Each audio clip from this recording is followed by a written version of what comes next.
پیارے اسلامی بھائیوں، اپنے لیے، اپنی اولاد کے لیے اور جو لوگ آپ کی کفالت میں ہیں، جن کی کفالت کی ذمہ داری تمہارے سر آتی ہے، ان کے لیے رزق حلال تلاش کرنا یہ ہمارے لیے ضروری ہے۔ اور جو کسب حلال کی تلاش میں رہتا ہے، رزق حلال کمانے والے کی بہت بڑی فضیلت ہے۔ اس لیے کہا کہ امانت دار تاجر جو ہے وہ مجاہد ہے، جہاد کرنے والا ہے، کیونکہ شیطان جو ہے اس کو ترازو میں، لین دین میں، سودا کرنے میں ہمیشہ اس کو بہکاتا رہتا ہے، اس کو بھٹکانے کے پیدر پہ رہتا ہے۔ ایک بزرگ سے لوگوں نے پوچھا کہ عابد بہتر ہے یا امانت دار تاجر ہے؟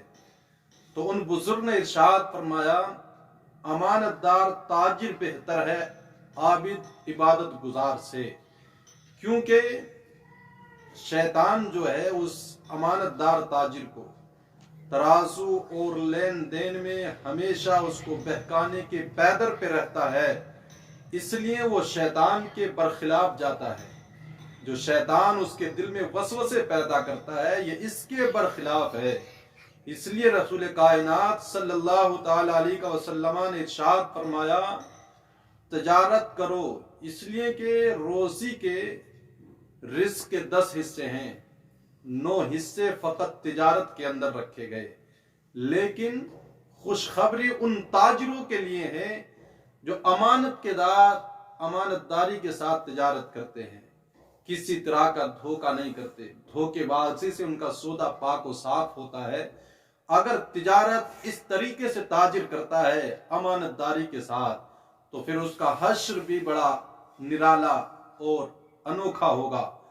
آقا کریم صلی اللہ تعالی علیہ وسلم نے ارشاد فرمایا، کسی نے عرض کیا، حضور میں کپڑے کا کاروبار کرتا ہوں، تو آپ بتائیں میرا کیا ہوگا؟ رسول کائنات علیہ الصلوۃ والتسلیم نے ارشاد فرمایا، اگر کپڑے کا کاروبار کرتے ہو، امانت داری کے ساتھ کرتے ہو، راست بازی ہے تمہارے کاروبار میں، تو پھر تمہارا حشر حضرت ادریس علیہ نبینا وعلیہ الصلوۃ والتسلیم کے ساتھ ہوگا۔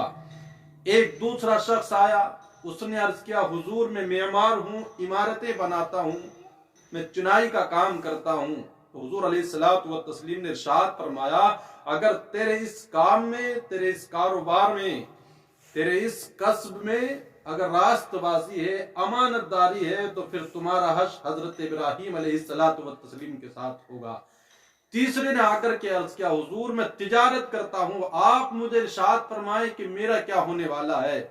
تو آقا کریم صلی اللہ تعالی علیہ وسلم نے ارشاد فرمایا، تجارت کرنے والے سے کہا، اگر تیری تجارت کے اندر کسی طرح کا کوئی دھوکہ نہیں ہے، کوئی چال بازی نہیں ہے، امانت داری کے ساتھ اگر تو تجارت کرتا ہے، تو اللہ رب العزت تجھ کو کل قیامت کے دن من محمد کے ساتھ فرمائے گا۔ تو خوشخبری ہے ان تاجروں کے لیے جن کی تجارت کے اندر امانت داری ہے۔